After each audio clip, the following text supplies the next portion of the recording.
বিয়ানীবাজার সরকারি কলেজ। কলেজটি স্থাপিত হয়েছিল 1968 খ্রিস্টাব্দে। এটি বিয়ানীবাজার উপজেলার একমাত্র সরকারি কলেজ। আপনাদেরকে কলেজের একাংশ দেখানোর চেষ্টা করব। ওই পাশে রয়েছে দেখুন আপনারা শহীদ মিনার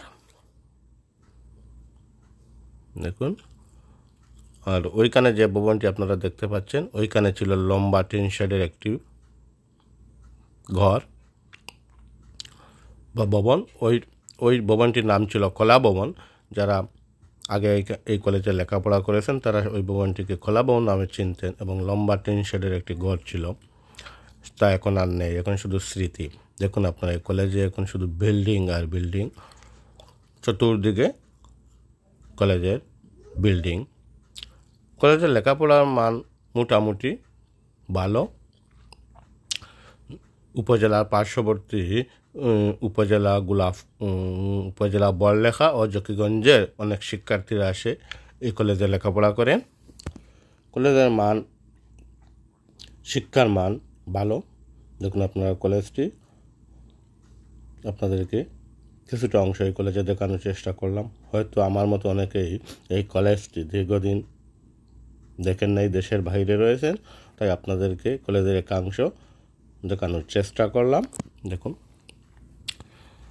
হয়তো এই কলেজে আপনার অনেক স্মৃতি রয়েছে, কিন্তু সেই পূর্বের স্মৃতি কোথাও আর স্মৃতিচিহ্নটুকু আপনারা কোথাও খুঁজে পাবেন না। দেখুন আপনারা কলেজের সেই পুরনো কিছুই নেই, চতুর্দিকে বিল্ডিং। এই কলেজটি বিয়ানীবাজার পৌর শহরে অবস্থিত। দেখুন আপনার কলেজের আরেকটি ভবন, এটি বিয়ানীবাজার সরকারি কলেজ। কলেজটি বিয়ানীবাজার পৌর শহরে অবস্থিত। দেখুন আপনার সেই বিজ্ঞান ভবন। এই ছোট্ট ছোট্ট গাছগুলো এখন অনেকটা বড় হয়ে গেছে। এগুলো আমাদের আমলেই অনেকটা ছোটো ছিল, তো এখন অনেক বড় হয়ে গেছে।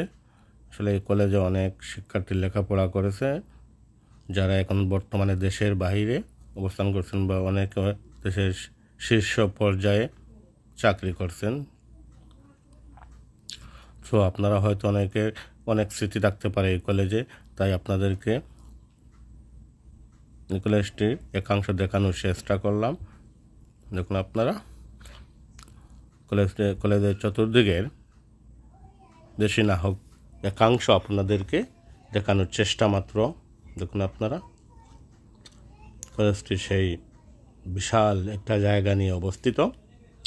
তো এখানে পার্শ্ববর্তী উপজেলা বড়লেখা, জকিগঞ্জের অনেক শিক্ষার্থী এসে লেখাপড়া করেন। দেখুন আপনারা বিয়ানীবাজার সরকারি কলেজ। আসলে কলেজটি সেই আগেরই জায়গায় রয়েছে, কিন্তু নেই কোনো পূর্বের স্মৃতি।